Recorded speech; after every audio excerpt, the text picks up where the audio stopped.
Hola, esta no es Arantxa, pero soy Irene y en este sexto y último capítulo vamos a charlar de vida. Normalmente la juventud siempre tiene un foco muy importante, está en el centro de la prevención. Pero ¿realmente las medidas preventivas están llegando a las jóvenes? Vamos a hablar hoy de educación sexual, de la información que nos llega, de la que no, de cómo vivimos nuestras relaciones y también de cómo la cultura y el activismo pues, influyen en todo esto. Para ello hoy estamos con Dani, médico y miembro de Generación Positiva, con Marina, militante lingüística, futura profesora de asturiano y creadora de contenido en asturiano, además de mi mejor amiga, o sea que te agradezco mucho que hoy estés aquí y hace bastante importante para mí este último capítulo. Y con Celia, que es estudiante de medicina, coordinadora de salud sexual y reproductiva de ADEMAS, que es la Asociación de Estudiantes de Medicina de Asturias, y la futura presidenta de la misma, ¿no? Bueno, muchísimas gracias a los tres por estar hoy aquí. Espero que sea un espacio muy agradable y que estéis los tres cómodos y cómodas. Vamos a empezar un poquito. Lo primero de lo que me gustaría hablar hoy aquí y a ver un poquito lo que pensáis los tres. ¿Diríais que las personas jóvenes viven, o bueno, más bien vivimos, nuestra sexualidad con más presión o con más libertad? ¿Y por qué? ¿Creéis una u otra cosa? ¿Quiere empezar alguien? Venga, empiezo yo.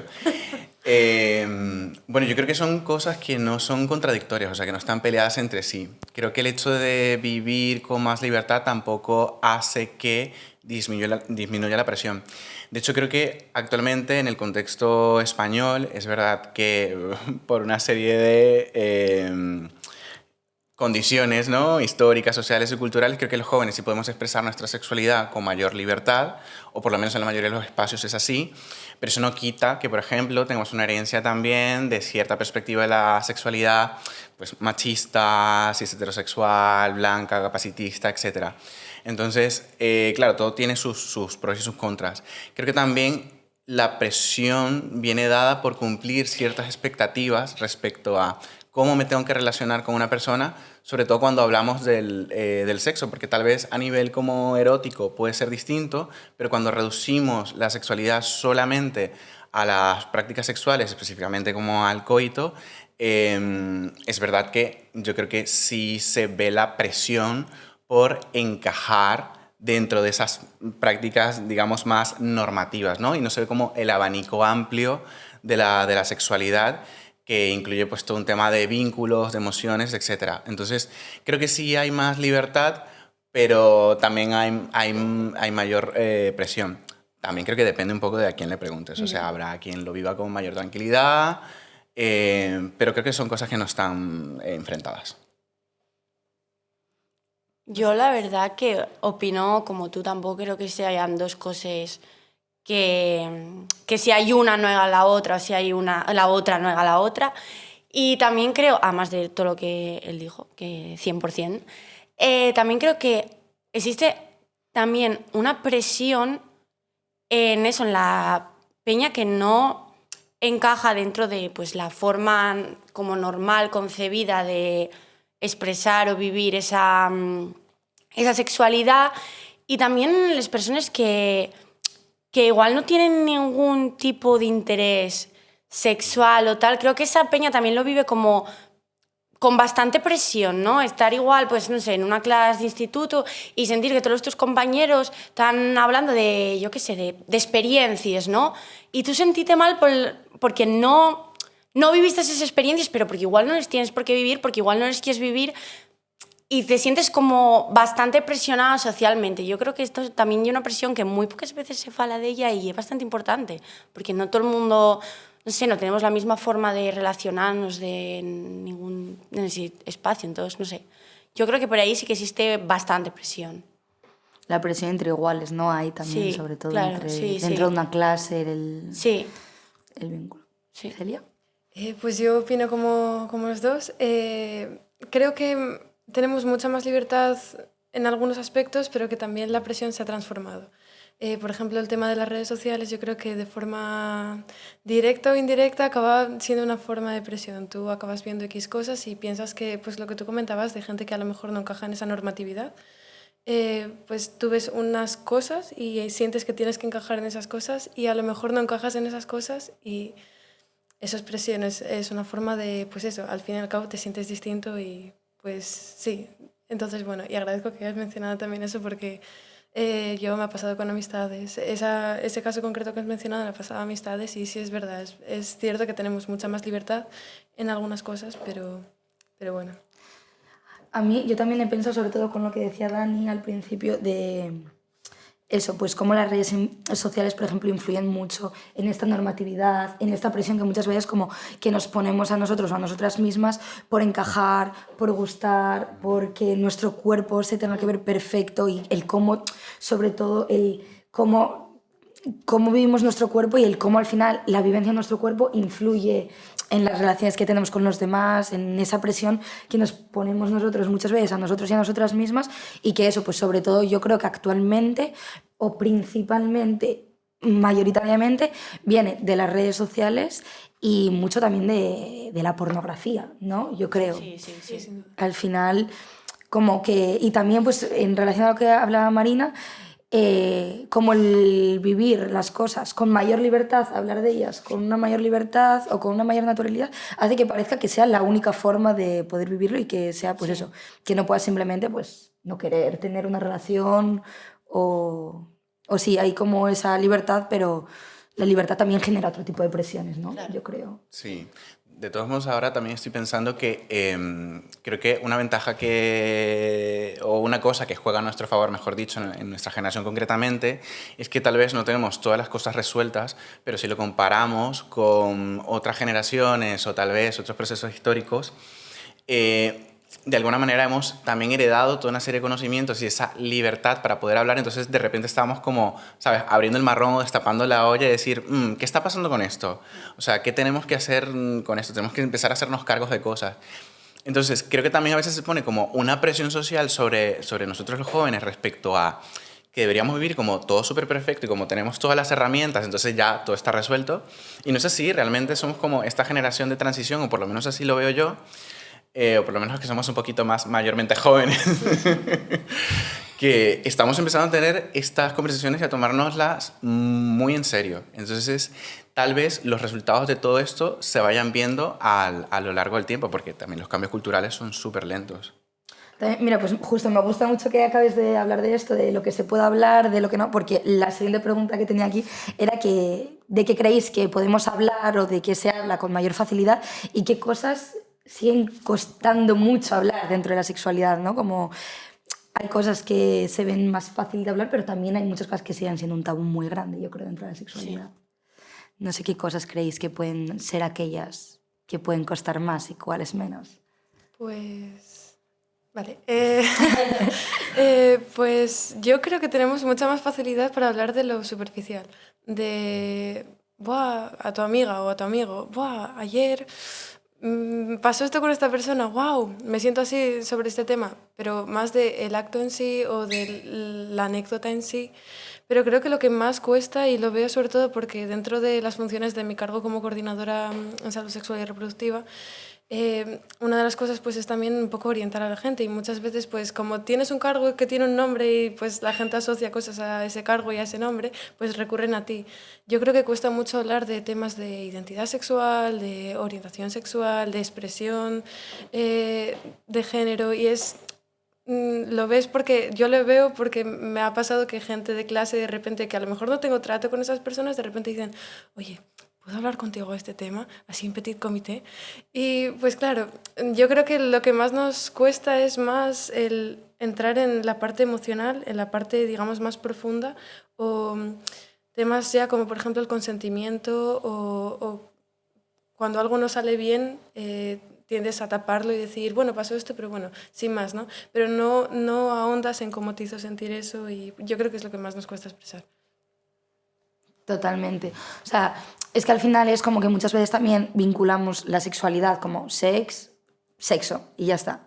Entonces es como una práctica sexual. Y en realidad la sexualidad es algo que va muchísimo más allá, que está formado, lo hablábamos ya en un capítulo anterior, que está formado al final de todo lo biológico, de todo lo psicológico y de todo lo social, del cómo nos vinculamos con los demás, del cómo nos identificamos, de cuál es nuestra orientación, de todo lo que sentimos. Todo eso también forma parte de la sexualidad al final. Pero es como que no parece, como que eso no se habla, o eso no es tan importante, o eso incluso pues no forma parte de ello, ¿no? Y al final se observa luego a la hora de que sigue siendo como algo que parece súper privado, súper íntimo y de lo que nos da mucha vergüenza. Yo creo que la palabra muchas veces es vergüenza, ¿no? Totalmente. Sí, yo también creo que además, retomando un poco lo que comentabas de lo superficial, creo que también hay entender esta cuestión como estratificada y a través de capas de ciertas conversaciones. Yo, por ejemplo, que he estado muchos años dando talleres de formación desde que estaba en la carrera hasta ahora ya como profesional, también te das cuenta que es verdad que, por ejemplo, desde el punto de vista biomédico, tal vez este sesgo naturalista, por decirlo de alguna manera, es mucho más fácil de hablar porque parece que es una cuestión como está como alejada, ¿no? Si hablas de bichos, bueno, estás hablando de los bichos. Pero si ya hablas de temas más sociales o más psicológicos, la cosa se empieza a poner como mucho más personal, como tú decías, y entonces eso al final remueve cosas, ¿no? Sin embargo, también como cuando empezamos a hablar de ciertos temas biomédicos, también hay temas de temas, ¿no? No es lo mismo hablar de ITS en general que hablar de VIH, que es como la ITS, ¿no? Que encierra toda una serie de valores, connotaciones, e incluso un peso lingüístico brutal en cómo nos comunicamos. Entonces también depende, yo creo que al joven que le preguntes, pero sí es verdad que hay muchos estratos, incluso en aquellos temas que parecen que, bueno, que al principio son sencillos y cuando vas escarbando y te vas dando cuenta, van saliendo cositas. Mismamente pues, con lo que decía Celia, ¿no? Del consentimiento, como algo que puede Justo, sí. verse como algo tan sencillo, algo tan simple, que al final es como que todo el mundo entiende, todo el mundo sabe lo importante que es, pero luego da esa vergüenza, ese pudor, si alguien pues en parte no ha tenido en cuenta ese consentimiento, parece que nos sentimos culpables de hablarlo en alto, esa vergüenza, bueno, sí, ha pasado esto, pero no pasa nada, vamos a hablar de otra cosa, o el cómo nos cuesta, pues eso, lo que decías, ¿no? Hurgar un poquito más en algo que aparentemente puede resultar tan sencillo como, oye, yo sé que el consentimiento es importante, que mi consentimiento es válido y que tengo que dar mi consentimiento. Sí. Pero luego, como en la práctica, líneas que se bifurcan un montón y que al final cuesta mucho más, ¿no? Totalmente, sí. También a veces incluso es como lo que comentaba antes, no tienes la tarea hecha, o sea, no hay un manual, ¿sabes? Tampoco como que nos entreguen y digas, bueno, voy a seguir estos pasos. Y a mí, por ejemplo, con el tema del consentimiento, no fue una conversación como que tuve con mis amigos, sino ya incluso diría como bastante mayor. Y sí es verdad que vas como abriendo ese melón y te vas dando cuenta que hay cosas que haces bien, que haces mal, pero que realmente te estás entrenando todo el rato para ello. Y a veces como que cuesta mucho decir, es que no sé ni siquiera cómo hacer esto, o sea, cómo lo planteo, cómo digo no. ¿Cómo afronto? Claro, ¿no? o cuando alguien me rechaza, ¿qué hago? O sea, porque es unas... Más allá, no tanto todo el tema de la violencia, sino como es una situación incómoda para los dos, entonces, ¿qué voy a hacer a partir de aquí, no? Pero bueno, también es como ensayo y error a veces. Sí, y que al final que son cosas naturales y que muchas veces nos da también más vergüenza a nosotros mismos que luego si estás con otra persona y al final lo hablas y llega a ser como lo más natural del mundo y es como... Ya está, esto que parecía en mi cabeza una montaña enorme, claro. Y en el momento en el que se habla realmente es como... algo mucho más simple, pero ya como el hecho de ponerte a exteriorizarlo es como, sí, es un trabajo realmente. Y aquí también, eso que dices tú es súper importante, el momento en el que lo comuniques. Sabes que también, en verdad, te ha afilado con todo lo que dijisteis vosotros, porque lo que decís tú, todo lo que se vaya de lo superficial cuesta, todo lo que se vaya a identificar cómo tú te sientes cuesta. Entonces, esas cosas cuestan un montón, el comunicarse, el naturalizarlo, todo lo que sea identificar, ¿no? Cómo te sientes, tus sentimientos, qué te creo esto, si esto te gusta o no. También eso, muchas veces igual hacemos algo y no sabemos si nos gusta o no. Sí. Y tenemos que expresarlo y decir, pues me sentí así, esto, y esta emoción que tuve, la relaciono con este sentimiento o con este otro, y que eso ya es muy difícil. Todo lo que ya de ir más allá, falalo, el por qué, no sé, ir a la raíz de la cuestión, todo eso cuesta mucho. Es un trabajo al final, yo Sí. creo. Es un trabajo que muchas veces cuesta, tanto para nosotros mismos como de cara al comentarlo con alguien Sí, más. sí. Al final. Y también yo creo que en todo esto influye en lo que... La información que nos llega ahora de pues, los bulos, las noticias, lo que es verdad, lo que no.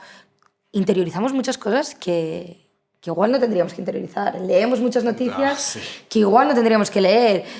Vemos cosas que al final te afectan y que dices, joder, después de leer esto, es que igual esto que yo tengo en la cabeza no es para tanto, porque aquí dice que no lo es. O estoy leyendo a fulano 3000 en Instagram poniendo un comentario de cómo es que eres una exagerada, porque esto no es para tanto. Y es que al final son mensajes que realmente te llegan a calar, incluso aunque sepas que es mentira. O sea, el cómo esa información también nos cala muchísimo en nuestra forma de ver la sexualidad y de vivir la sexualidad y de expresar la sexualidad, yo creo, ¿no? Las redes sociales, al final, como eso, no sé, ¿no? Sí, totalmente. Yo, de hecho, también estaba pensando que, claro, ¿quiénes son nuestros referentes, ¿no? Como pedagógicos de la educación sexual? Antes planteabas, ¿no? Como que la influencia que tenía la pornografía, ¿no? Y esto siempre lo he comentado con un montón de amigos, porque yo estoy también estudiando un montón de cuestiones antropológicas, y lo que la gente no entiende es que la pornografía al final es un producto cultural. No me refiero tanto como en el sentido artístico, sino un producto, pues bueno, que se ha dado a nivel histórico y ha estado allí, ¿no? Si surge es porque tiene un lugar en la cultura. El problema está cuando ese lugar que tú le das es el lugar pedagógico y no lo entiendes como un producto cultural, sino que tú estás delegando todo lo que el sistema te debería garantizar, todo lo que las instituciones te deberían garantizar, que es una educación sexual integral, en este producto que al final es una ficción, es irreal. Entonces tú te pones todas estas expectativas que además se van reproduciendo en redes sociales, bien sea pues a través de gente que tal vez no tiene tanta formación o incluso entre amistades. En plan, mis referentes realmente en cuanto a educación sexual, más allá de 5 profesores, que creo que, bueno, mentira, 4, creo que fueron mis amigos. Y mira, algunos muy bien, muy responsables, pero otros no tanto, obviamente. Y por supuesto, porque ellos son como el primer contacto que tú tienes. Y luego vas poco a poco delegando eso en cosas como la pornografía o las redes sociales. Entonces, claro, ahí tenemos un problema. De repente también estamos como delegando toda la responsabilidad en eso y de alguna manera también culpabilizando a un montón de gente joven de que no sabe o qué acerca de la sexualidad, cuando lo que tendríamos que hacer una crítica es porque las instituciones no nos están dando una educación sexual integral. Me encanta que Dani se va como adelantando un poquito, como justo la pregunta anterior, Dani me la empieza a contestar. mi pregunta es siguiente.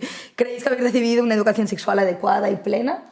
Ya me has contestado que realmente no por parte de una institución formal, como por ejemplo es el instituto. No sé qué pensáis vosotras. ¿Qué va? O sea, nada. Yo, mi fuente de conocimiento fue Irene, las cosas como son, pero como no todo el mundo tiene la suerte de tener a una Irene en su vida, pues... pero qué va, o sea, en el instituto... un programa que teníamos que nos informaba sobre educación sexual súper vagamente, o sea, muy poques horas, 3 pinceladas, que bueno, que también hay institutos que directamente ni ofrecen esos talleres, que eso, wow. Y yo, pues bueno, que yo tuve la suerte de nacer en una familia donde todos los temas se falaban, se trabajaban y donde ellos consideraban que la educación sexual era algo súper importante para esos filles. Entonces yo tuve esa suerte y tuve también suerte de, pues, medrar en ambientes con gente como Irene, ¿sabes? Que me fueron enseñando, que tal y cual, y que me gustase leer también. Eso son cosas que... Pero que va, o sea, hay una falta de información y también una cantidad de información, también filando un poco con lo anterior, de temas redes sociales. O sea, yo en redes sociales sí pienso que hay muchísima información buena y yo creo que incluso hay más información buena que bulos / desinformación. Lo que pasa que nuestro Como que cala cerebro, menos, ¿no? a nuestro cerebro nos cala más un vídeo de lo otro. O sea, y eso ya, científicamente eso está probado. Yo estudié en la, Engancha mucho en la más. carrera en lingüística. Tienen unos mensajes tan fáciles, unos códigos tan fáciles de descodificar que fa que te quedes con eso en vez de con lo que igual hay que dar una vuelta más, con un vídeo más largo. Y claro, ese es el problema, el cómo a nosotros nos cala más esa información. Y que también es lo que más se viraliza, ¿no? O sea, como que tú Claro. puedes tener 10 vídeos súper buenos dando una información increíble de cualquier ámbito, pues eso, relacionado con la sexualidad, que va a tener 100 visualizaciones, Sí. y el que se va a viralizar, bien sea muchas veces incluso por gente como nosotros, que lo que queremos hacer es compartirlo y desmitificarlo Claro. en el mismo post, pero que en realidad ya le estamos dando como bombo a ese vídeo de mierda.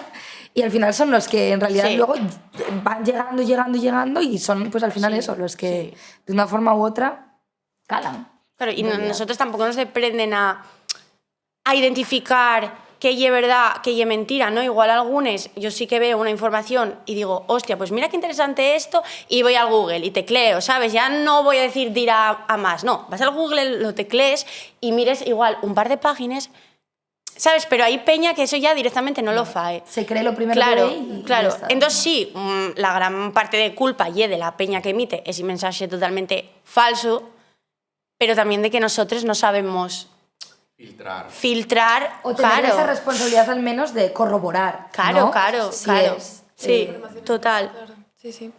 Bueno, yo enlazando un poco con todo esto, volviendo a lo de la educación sexual, yo siempre cuento la misma anécdota. En los 6 años de instituto me dieron creo que 3 charlas. Uy, ya me parecen muchos. Son Sí, muchas. eso te iba a decir.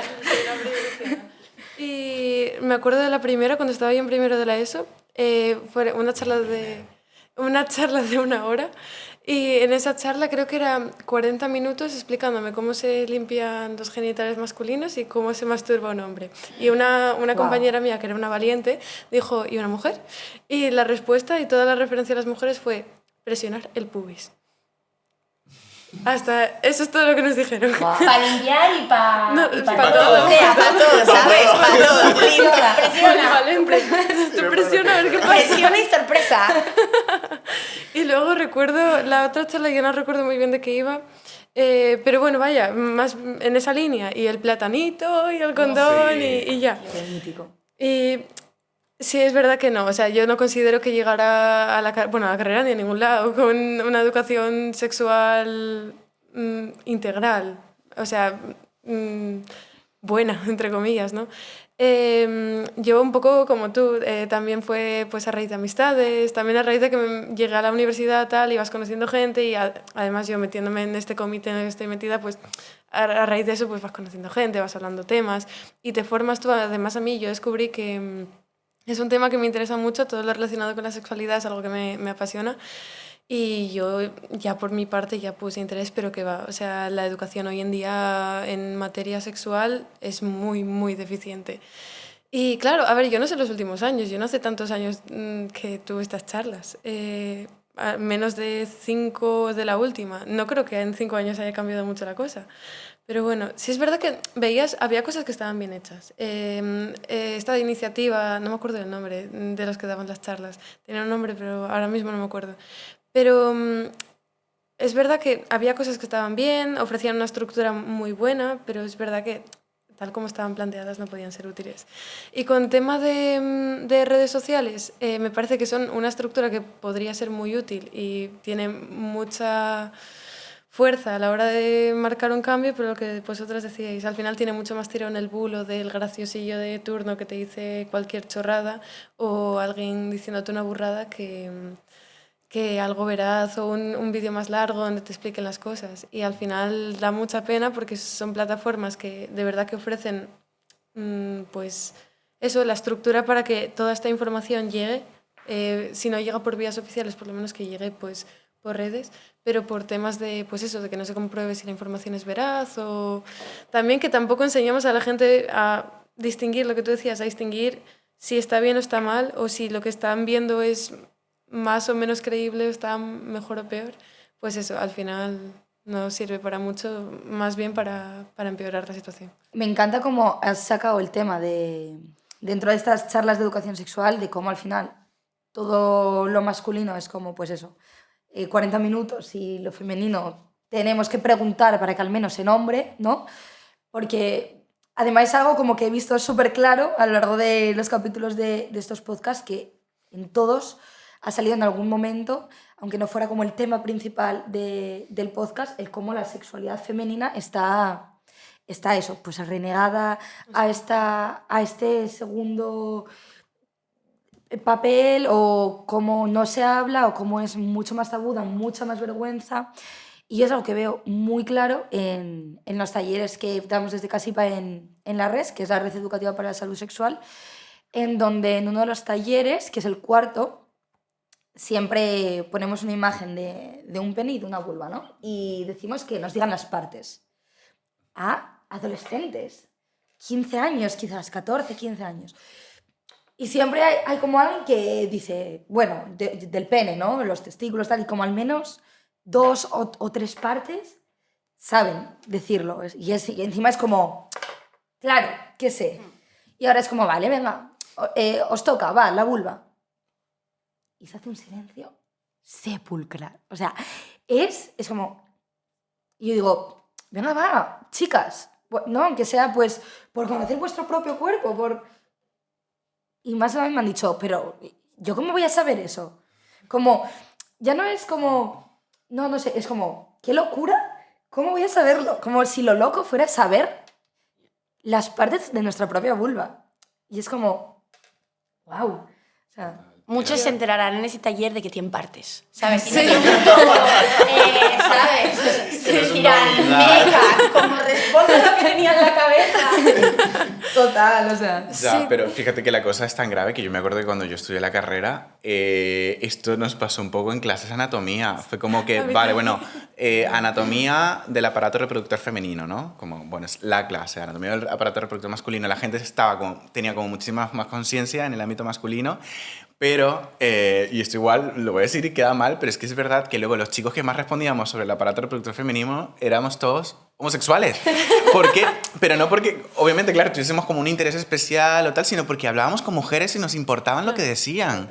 ¿Sabes? Es como que ya ni siquiera se trata como que, bueno, hacer un acercamiento erótico a eso, sino como porque pues, tus amigas hablan de que tienen clítoris y obviamente te interesa como, y vas hablando de estos temas y... Y conociendo. Claro, y conociendo. Y en gine, igual, me acuerdo en las prácticas, era como, bueno, ¿dónde está la uretra? Y yo, ¿cómo no vas a saber dónde está la uretra? En plan, tío, es súper obvio, como, ¿no? Y, pues bueno, habla mucho de lo que comentabas acerca de que al final, en educación sexual, todo gira en torno a esa figura masculina porque es sumamente patriarcal. Y además es que esos modelos, esos esquemas también se reproducen cuando hablamos incluso de relaciones entre chicos y entre chicas. Como que, ¿no? Un sexo o prácticas sexuales como penetrativas muy concretas o que tienen que llevar a un fin reproductivo, etc. Y no ampliamos ni vemos todo realmente como en la fotografía a gran escala. Pues total, eso también lo veo muchísimo en los talleres, porque otro de los talleres que damos es de pornografía. Y hacemos como una dinámica, ¿no? Y una de las preguntas es, ¿cuál es como el fin principal del sexo? Y las opciones son, bueno, una de ellas es como, pues, disfrutar de la experiencia, del momento compartido entre dos personas, incluso, aunque no se llega al orgasmo. Esa es como la opción B, la no me acuerdo. Y la C, la perpetuación de la especie. ¿Y os podéis creer que al menos alguien en todas las clases dice que es la C? O sea, como sigue existiendo el ver el sexo como algo meramente reproductivo. Una cosa técnica, sí. Como yo siempre digo, el sexo no es un medio para conseguir un fin, que sería quedarte embarazada. No. El sexo es un fin en sí mismo. Y ese fin es el disfrute con la otra persona, el bienestar y el placer. Pues siempre hay alguien eso que lo ve como... No, es que al final el sexo se tiene para reproducirse.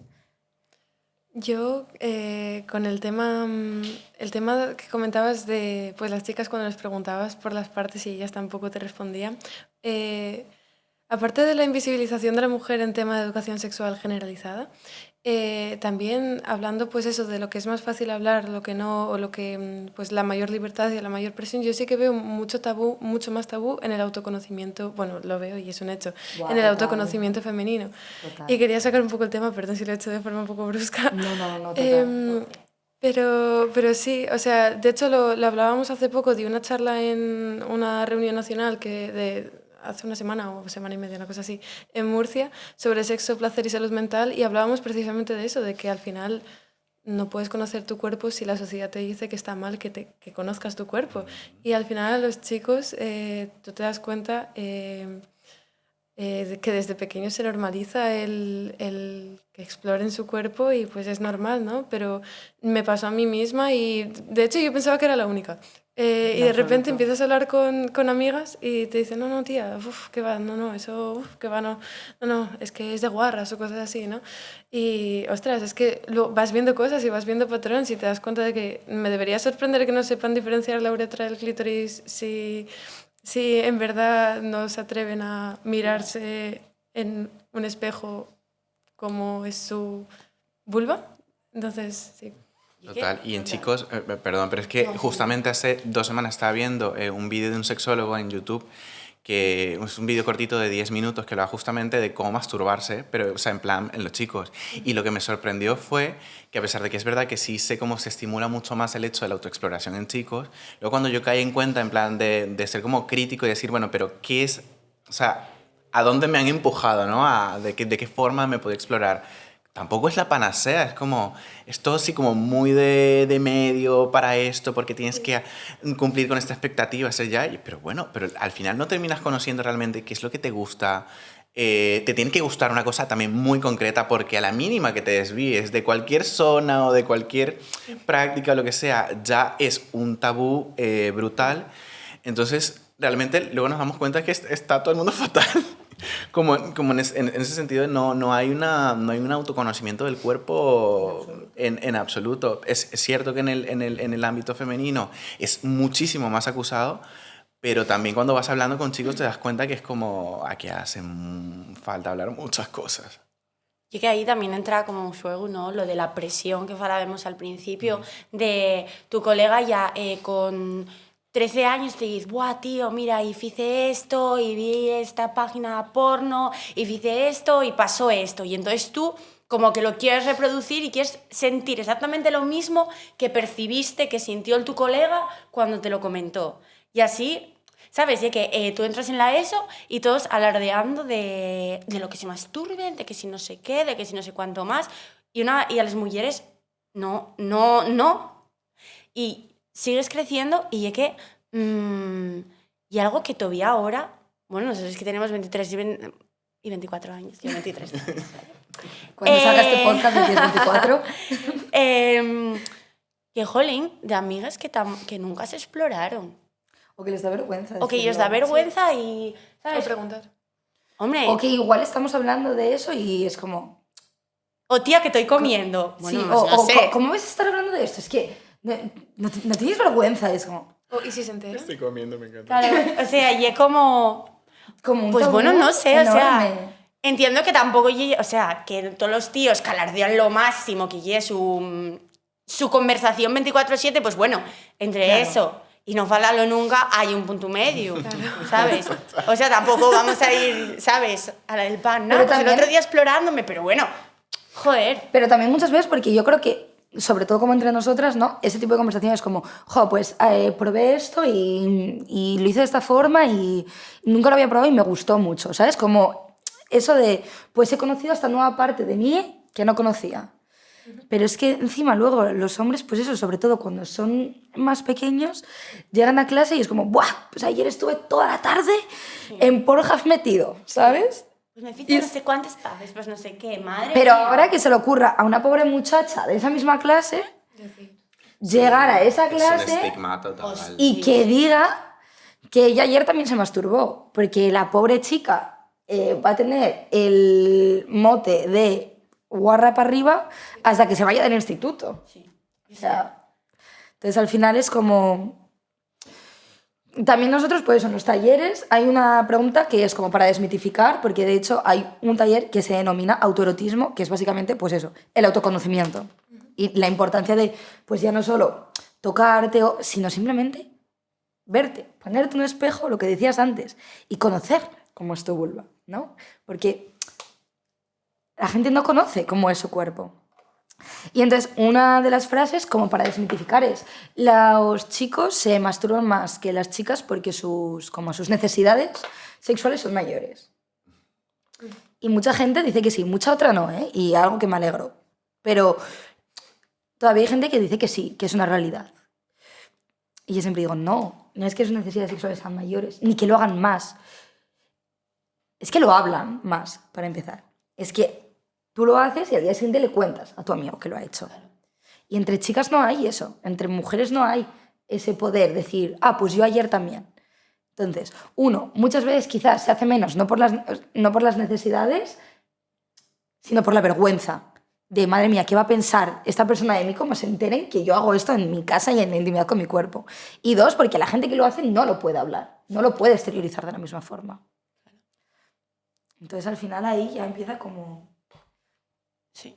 Y que también muchas veces las propias mujeres como que nos lo creemos, ¿sabes? Decimos, igual hacemos esto y decimos, pues no quiero comentarlo, no quiero hablarlo con mi amiga, ¿sabes? Y cuánta peña que te ahora, escuchando el podcast, empezamos a hablar de esto y se puede sentir un poco incómoda. Total. Que obviamente no es culpa de esa persona, sino de pues, todo el constructo social que lleva a sentir esa incomodidad. Pero yo estoy segura de que ahora alguien está escuchando esto y se siente un poco incómoda a la hora de hablar eso del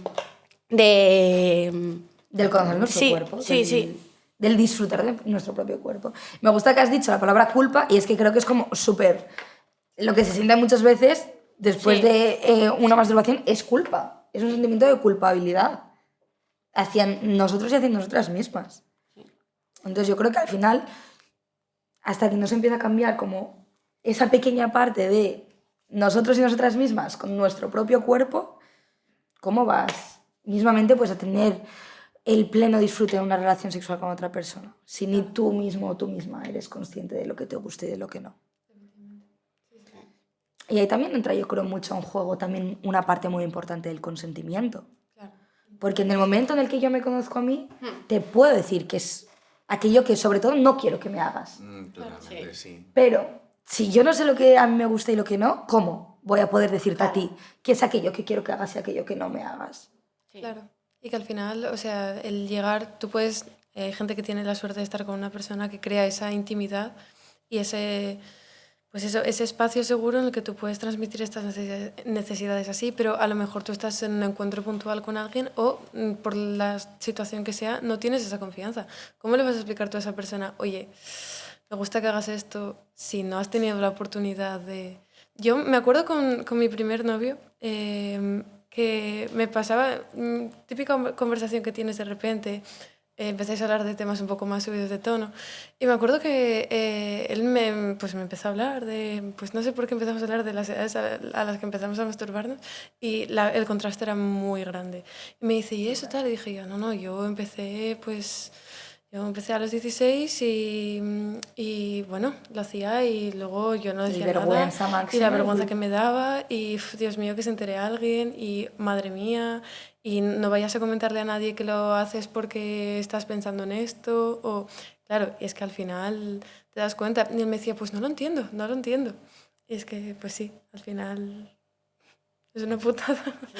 Pero es total, o sea, justo yo tuve esta misma conversación el otro día y decía lo mismo. Y decía, es que es como que a un hombre le es prácticamente como inconcebible haber tenido una relación sexual sin haberse masturbado anteriormente, ¿no? Porque a la edad a la que tienes una relación sexual, los hombres...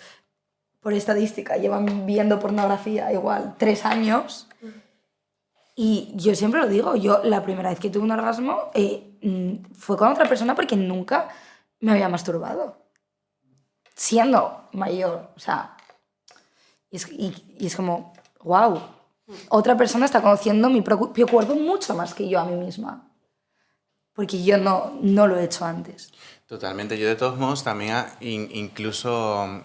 ampliaría un poco más la conversación, digo, porque me parece que tampoco no todo es la pornografía, un poco por lo que comentaba Celia, me ha venido a la mente esto de, también es verdad que a nivel de pues, estudios culturales y todo esto se considera, siempre se analiza muy bien como que cuál es el papel de la mujer dentro de la construcción de la sexualidad humana, ¿no? Y una de las cosas por las que tampoco se piensa que las mujeres se puedan tocar o se tengan que explorar o que tengan que conocer su cuerpo es porque no se considera que las mujeres sean sujetos deseantes. O sea, la mujer no tiene deseos sexuales, como, perdón, por supuesto que lo tiene, porque es una persona.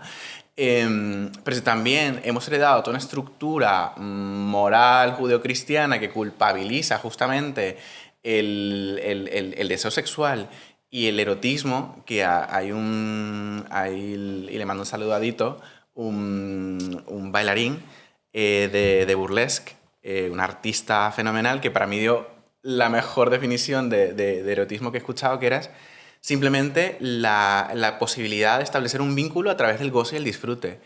Y eso obviamente puede ser una cosa como muy sexual, como no, como la conocemos, pero también puede ser un intercambio, caricias, hablar, compartir momentos con otra persona. Y claro, pero para tú llegar a ese momento de erotismo tienes que considerar que la persona que tú tienes delante es una persona que también merece ser querida y que merece además, o sea, que también te puede desear. Entonces, cuando partimos ya de una relación súper asimétrica, es como, pues claro, no estamos hablando en los mismos términos. Ni estás considerando personal a la otra persona. Es que también cuando hablamos de sexualidad mucho es eso, ¿no? El vínculo, el cuidado. Al final es como que muchas veces esa parte también se olvida. Pues lo que dices, las caricias, los mimos, el sentirte cuidado, el cuidar, esa parte de la sexualidad que también es muy importante y que muchas veces como que no se ve. Sí, ¿no? que yo creo que sí queda como más en lo... Nos enfocamos como mucho en lo biológico, no, en lo biologicista, mejor dicho, claro. En ese sesgo naturalista, en lo reproductivo, y no sé qué, muy en el acto, ya está, pero no En se el habla falocentrismo justo... también, ¿no? Sí. Como Bueno, máximo total. en la Total. penetración, no importa lo mítico de los preliminares, como si eso no fuera una relación en sí misma, ¿no? Es Claro, como claro. algo previo a lo más importante, ¿no? El falocentrismo, parece que no hay una relación sexual. O lo sí, que has no dicho hay- tú también, de hecho, como que la necesidad de llegar a un orgasmo, y es como, Totalmente, ¿por qué? totalmente. ¿No? O Sí, que sea, también te pone disfrutar de una otra persona. presión, Es sí. una Sí, presión sí. muy grande Sí. eso también, ¿eh? Sí, y es que a veces solo quieres la intimidad con una persona, o sea, Claro. tener un momento Justo. de intimidad en el que tú estés, pues eso, te puedas desnudar tanto a nivel emocional como a nivel físico con alguien y tener esa intimidad también es un disfrute. A lo mejor no llegas al orgasmo, pero ¿por qué asociamos la falta de orgasmo a el A menos fracaso? disfrute, a menor disfrute. Claro, o a... al fracaso de la Algo no ha relación. acabado muchas veces, como Claro. no, es que entonces no se ha acabado esto, porque Claro. claro, parece Sí, que sí. tienes que... Y lo que comentabas de los preliminares me parece también un tema muy interesante, el caso de la mujer, que esa creencia, sobre todo masculina, no es por jeta a los hombres. Que también, a ver. Pero bueno, por ser políticamente correctos, no es por hate a los hombres. Yo soy bastante misántrico, ¿eh? O sea, no pasa nada, eres libre de hablar de todo lo que quieras. Que el tema de los preliminares yo creo que es algo que se descuida muchísimo y que se desconoce muchísimo. Y yo, por ejemplo, soy bi y lo ves al contrastar una relación con una otra mujer y una relación con un hombre. Y, hombre, que obviamente las mujeres conocen mejor el cuerpo de la mujer, tiendes a pensar, ¿no? Pero lo ves en el sentido de, pues eso, la penetración o que los preliminares estén encaminados a la penetración. Cuando hay estudios que demuestran que la mayor parte de las mujeres necesitan una estimulación más allá de la penetración. O sea, hay muy pocas mujeres que puedan pues, llegar al orgasmo a través de la penetración únicamente. Es como que lo centramos en eso y pues se crea un conjunto de pues, prejuicios o pensamientos en torno a lo que es el acto en sí que te llevan a pensar que si no pasan esas cosas que te dicen que tienen que pasar en teoría, pues en verdad que no, que ha sido todo para nada y que, ¿sabes? Entonces, bueno. Yo creo que ya para empezar eso es como que concebimos mal el término de preliminares, ¿no? Como algo previo a... O sea, Claro. a partir de esa concepción ya es como que todo está mal, como...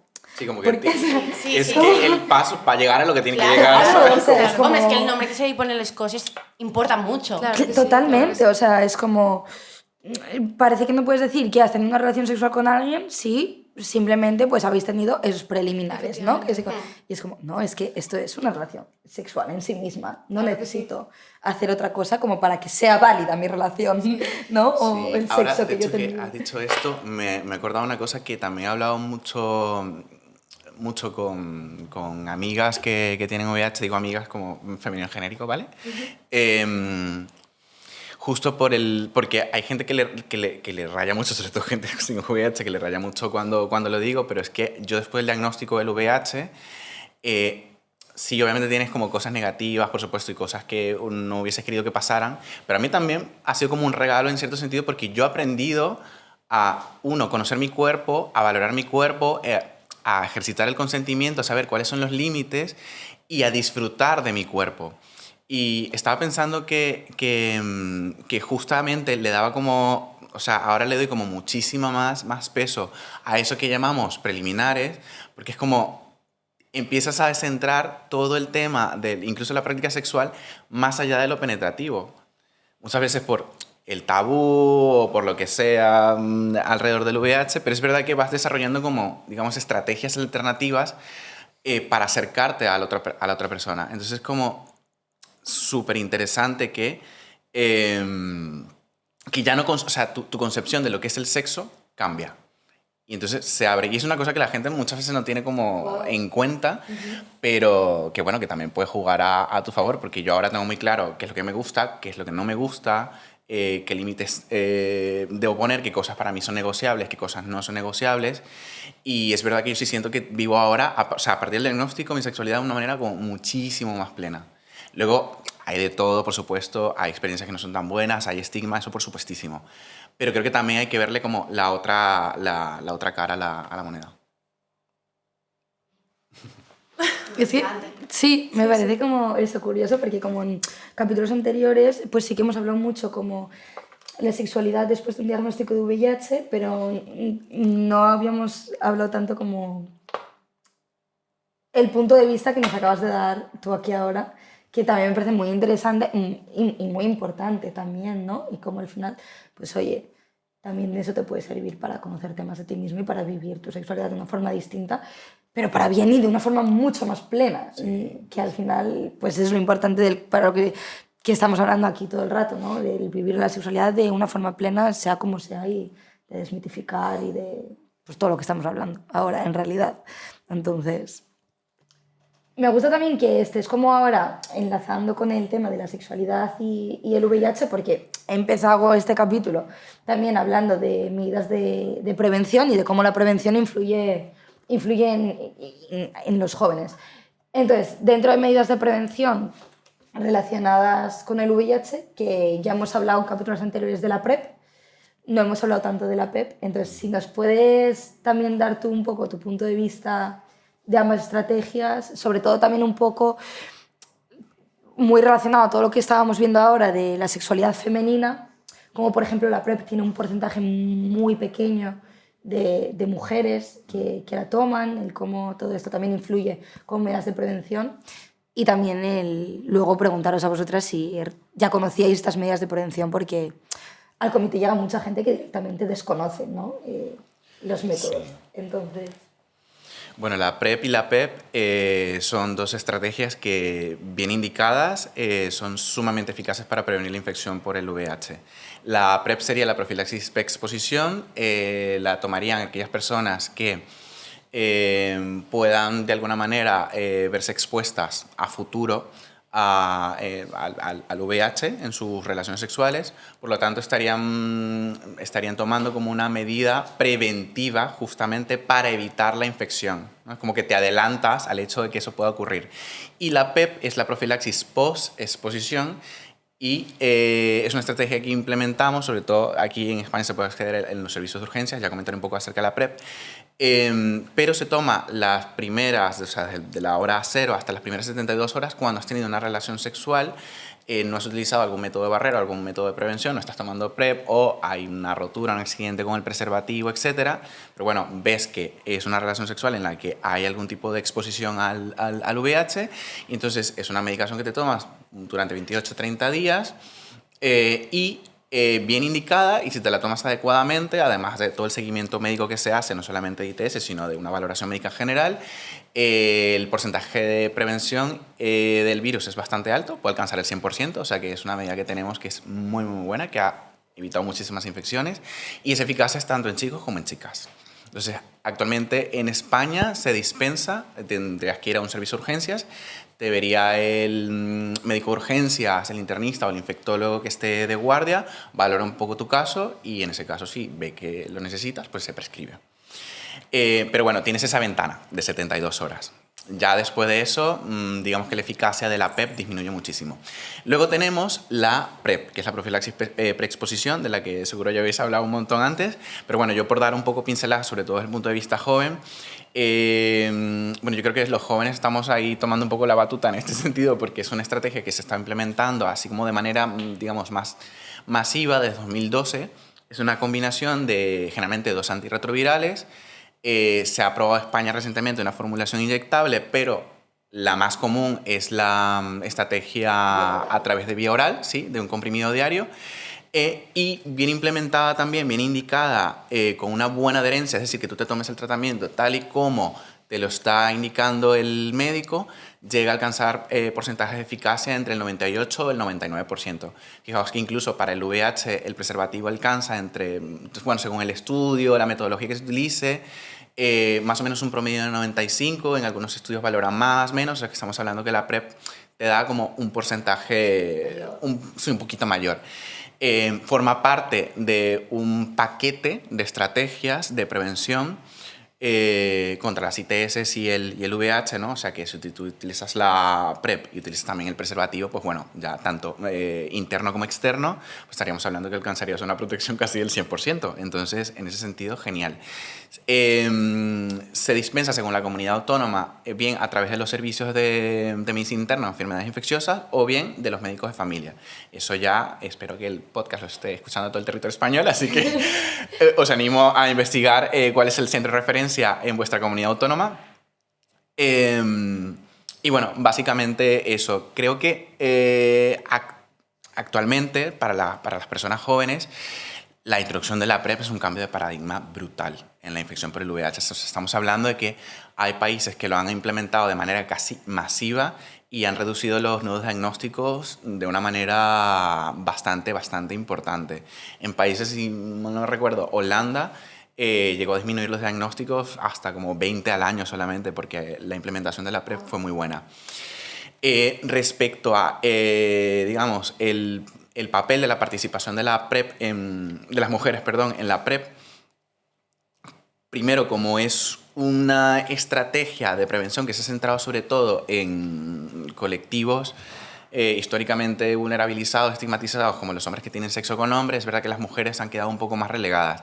Y también es verdad que muchas veces los chicos homosexuales o bisexuales cargamos con todo este estigma, ¿no? Aunque no tengamos VIH, bueno, podemos cargar con todo el estigma de lo que significa ser homosexual, entonces vas a tener VIH. Entonces, como que muchas veces las chicas, las mujeres, no se ven como personas vulnerables ante la infección por el VIH y por eso también acuden menos a los servicios de atención especializada que dispensan este tratamiento. Pero lo que hay que tener en cuenta es que también los porcentajes de eficacia son bastante altos. No es una estrategia que ayuda a prevenir el embarazo, eso es importante porque siempre me lo preguntan, pero es muy buena para prevenir el VIH, no previene contra otras ITS, pero mira, ya estás trabajando en ello, entonces tienes pues un montón de métodos de barrera, un montón de métodos anticonceptivos, más todos estos métodos de prevención contra el VIH, ya digamos que tenemos un camino bastante hecho. ¿Vosotras conocíais estos métodos preventivos? Yo la PrEP sí, pero la PEP no. Yo ambos, pero bueno, Como porque estudiante llevo... de medicina. Por formación No, por profesional. la carrera no, que va. ¿Ah, no? Mira. No, que va. En la carrera no te hablan de nada de esto. Wow. Sí, bueno, sí nos han mencionado puntualmente, pero nadie te lo explica, como por ejemplo la explicación que tú nos puedes dar ahora. Aunque puede ser que ese día no fuera clase, no lo sé. No lo sé. Pero sí es verdad que, o sea, yo las conozco ya desde hace años, pero porque colaboro con vosotros desde primero de carrera, entonces bueno. Y también por un amigo mío que estaba muy informado y pues hablas con amigos, te van diciendo cosas, pero no creo que sea un tema especialmente con peso en la carrera. Wow. Me gusta tu respuesta porque la última pregunta que te iba a hacer a ti en concreto, como estudiante de medicina, era que si crees que es necesario complementar, ampliar o modificar la formación de los profesionales sanitarios para evitar que se sigan cometiendo los errores que se cometen a día de hoy. Y yo creo que con la respuesta que nos has dado un poco en realidad es como si es necesario pues complementar o ampliar información pues en medidas preventivas como esta, ¿no? Que al final... Sí, yo creo que en general, en todo lo que tiene que ver con sexualidad hay que implementar, pues eso, hay que hacerla más integral. Y porque muchas veces te enseñan a diagnosticar una enfermedad, te enseñan a decir esta persona tiene esta patología, lo cual está muy bien y obviamente si tú estás en el ámbito de la medicina es muy importante, pero también hay que ir más allá de la perspectiva biomédica y pasarse a la perspectiva biopsicosocial y pues eso, ahondar un poco más en el paciente, en su contexto. Entonces yo creo que en ese campo nos falta un poco de formación. Ahora, esta es mi perspectiva. No sé Claro, si no, todo completamente personal, que nadie se ofenda. Por favor, que no quiero aquí todo suspender. es opinión propia. Y ya la última pregunta en general, te toca a ti. Que al final, pues oye, como te he presentado al principio, es que eres activista asturianista. Y tu mayor amiga. Y mi mejor amiga. Y creadora de contenido en asturiano. Entonces, en relación a todo lo que hablábamos ahora y la importancia de las redes sociales durante pues, todo este podcast que hemos visto que creo que está muy clara, ¿también crees que es importante dar pues, información veraz, información en torno a todo este relacionado con la sexualidad también en otras lenguas, en otros idiomas, como haces tú al final? Sí, o sea, yo creo que... O sea, a mí me importa mucho y me parece súper importante lo que ya comenté antes de ponerles cosas en palabra, ¿no? Decirles cosas, nombrarles cosas. Y las cosas se nombren diferente en cada código lingüístico. O sea, no nos comunicamos igual si somos de este sitio que de este otro, que de aquí, que de otro país. Y entonces los mensajes son súper importantes emitirlos, cuando además el mensaje es tan importante, ¿no? Emitirlos en todas las lenguas que existen para que todo el mundo, toda la sociedad pueda ser partícipe de esos mensajes. ¿Sabes? Cuando solo emitimos un mensaje en una lengua, estamos como arrequechando ese mensaje a esa lengua, ¿no? Y sí que muchas veces, pues, o sea, ese contenido en esa lengua ya lo tenemos, ¿no? Por ejemplo, este contenido en español ya lo tenemos, pero no lo tenemos en asturiano. Entonces, puede hacer que alguien que se identifique más con esta lengua se sienta también partícipe de ese mensaje que ya existe en otras lenguas, pero no existe en su propia lengua. Entonces, ahí sí que se puede hacer como un poco más de impacto en esa parte de la sociedad, ¿no? Llegar a otros rincones claro, que igual no se llegan de otra forma, ¿no? Al final... Y va a hacer a esa lengua también partícipe Claro. de esos mensajes, ¿sabes? Que el asturiano, por poner que es mi caso, no es solo para hablar de cosas de Asturias, ¿no? Y también para hablar De sociedad. De sociedad, de cultura, de identidad, de sexualidad, de VIH. Entonces, pues sí, y es muy importante. Súper importante. Ya lo sé, mi amor. Bueno, pues acabamos. Muchísimas gracias a los tres por haber estado aquí, por compartir tiempo conmigo. Os lo agradezco muchísimo. A mí personalmente todo lo que hemos hablado me parece muy interesante. Espero que a quienes nos esté escuchando también. Así que, pues nada, yo creo que al final una cosa está clara y es que nosotros como juventud pues no solo somos el presente, somos también el futuro, somos también quienes tenemos que intentar cambiar poco a poco todo lo que hemos hablado hoy aquí, intentar que nuestro mensaje llegue a nuestras generaciones y a generaciones futuras, que es también para lo que estamos. Y pues muchas gracias a los tres. Ay, a ti por invitarnos. Bueno, esta sí es Arantxa otra vez. Y vamos a dejar de charlar de vida. Si algo nos llevamos de este podcast es que el VIH sigue presente, pero también existen y siguen muy presentes las herramientas para afrontarlo. El acompañamiento, la información, más que nunca, es responsabilidad de todas las personas que forman parte de la sociedad hacer este acompañamiento y mostrar esta información. Así que muchas gracias por habernos escuchado. Pues bueno, ciertamente este podcast se acaba aquí, pero la conversación no debería de terminar. Muchísimas gracias por escucharnos y nos veremos próximamente en otros espacios en otras situaciones y sobre todo en el cuidado.